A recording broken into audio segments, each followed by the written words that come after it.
Well, hello everybody. This is the first installment of Sweet and Hot Presents. My name is Matt Erickson, and today we're going to be talking to you about the sole solution, adding leather to your own shoes.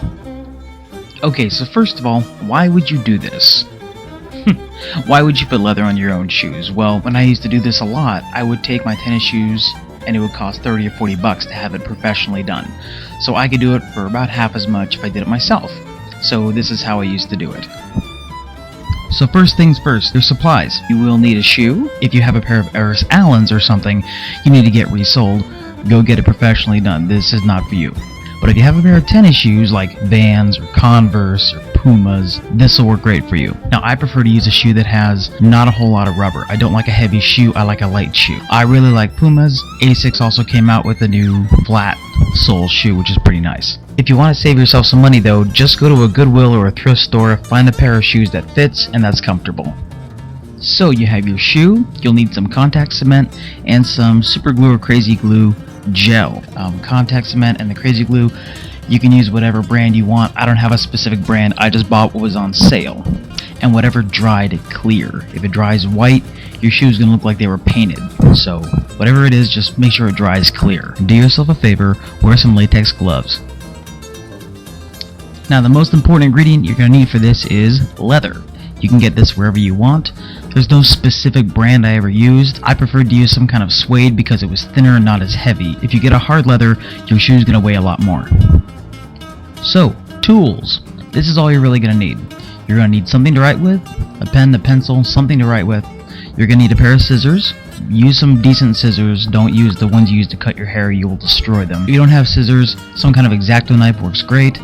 You can use anything else you have around to try to improvise, but those are probably the best tools to use. Okay, so here is what you do. First, get your shoe, get your leather. You put your shoe on your piece of leather. You're going to trace around it just like when you were a kid in school. Then you're going to take those scissors and cut it out so you have a leather-sized shoe shape. Yeah, you get the idea. You want to do this twice, one for each shoe. Okay, break out the gloves. So here's what you got. Contact cement, piece of leather, and a shoe. You're going to take the contact cement, you're going to spread it on the piece of leather, cover every inch. You're going to do the same thing to the bottom of your shoe, cover every inch of that sole. Now you get to wait. You have to wait until that contact cement is a little tacky or sticky to the touch. So when both your shoe sole and the leather feel a little tacky or gummy, it's time to put them together. So you're going to take your shoe, you're going to take your leather, and you're going to put them together just like a puzzle piece.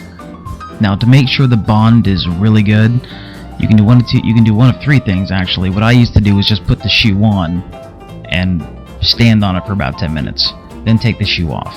What I would recommend you do is just take some rubber bands, throw them around the shoe all around, or you can take some twine and wrap it around.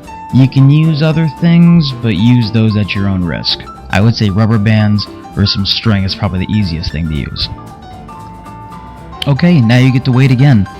I would say just go ahead and wait a day. If you wait a day, you're sure the shoe is totally dry. When you're done, take off the rubber bands and check the edge of the shoe. You might have some leather you need to trim off or that you need to tack down. That's what the crazy glue gel is for. Again, if you use the gel, it won't stick to your fingers as much. If you need some kind of guide for crazy glue accidents, just watch Jason Biggs and American Pie 2. You'll see exactly what I'm talking about. If you have a dance bag, it's good to keep this crazy glue in that bag because once in a while your shoe may need touch-ups. So there you go. That's how you put some leather on your shoes. I use this method many times. It always worked great. Everybody has their own little twist. Feel free to get some other ideas. You'll find your own. So, thanks for listening. This is Matt Erickson for Sweet and Hot Presents The Sole Solution.